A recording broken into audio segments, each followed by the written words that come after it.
বন্যা প্লাবিত এলাকায় দুই নাবালকের মৃত্যুর ঘটনায় তাদের পরিবারের হাতে সরকারি সহযোগিতার চেক তুলে দেওয়া হলো প্রশাসনের তরফে। মানিকচক ব্লক প্রশাসনের তরফে দুটি পরিবারের হাতে 2 লক্ষ টাকার আর্থিক সহযোগিতার চেক তুলে দেওয়া হয়। প্রসঙ্গত, বন্যা প্লাবিত মানিকচকের ভূতনি এবং গোপালপুর এলাকায় দুই নাবালকের মৃত্যুর ঘটনার সামনে আসে দিন কয়েক আগে। জলে ডুবে তাদের মৃত্যু হয়।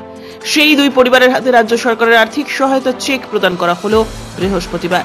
চেক প্রদান কর্মসূচিতে উপস্থিত ছিলেন মানিকচক বিধানসভার বিধায়িকা সাবিত্রী মিত্র, ব্লক বিডিও অনুপ চক্রবর্তী, পঞ্চায়েত সমিতির সভাপতি পিঙ্কি মণ্ডল সহ এলাকার বিভিন্ন স্তরের জনপ্রতিনিধি এবং সরকারি আধিকারিকেরা।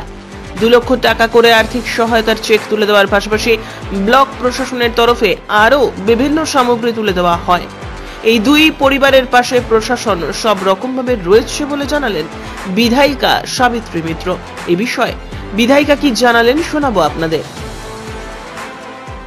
জানেন যে আমাদের এখানে বন্যার প্রায় আজকে 22-23 দিন হলো, প্রচুর জল ঢুকে যায় প্রতি চারদিকে বন্যা। তো আজকে ওখানে আমাদের ওই নৌকাতে ইলেকট্রিক কারেন্ট লেগে শর্ট সার্কিট হয়ে আমাদের একটা 18 বছরের ছেলে ছোটন চৌধুরী মারা গেছে।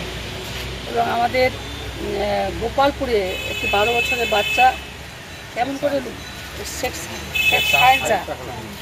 সায়েন্সা কী করে যে মারা গেছে, জলে পড়ে ডুবে মারা গেছে। তো ওকেও ওই ছেলেটিও মারা গেছে। এবং সেই জন্য আমাদের মাননীয় মুখ্যমন্ত্রী মমতা বন্দ্যোপাধ্যায় 2 লক্ষ টাকা করে চেক তাদের হাতে তুলে দিতে বললেন। আমাদের দিদি সাহেব আমরা মিলে আজকে এই টাকাটা তাদের হাতে তুলে দিলাম।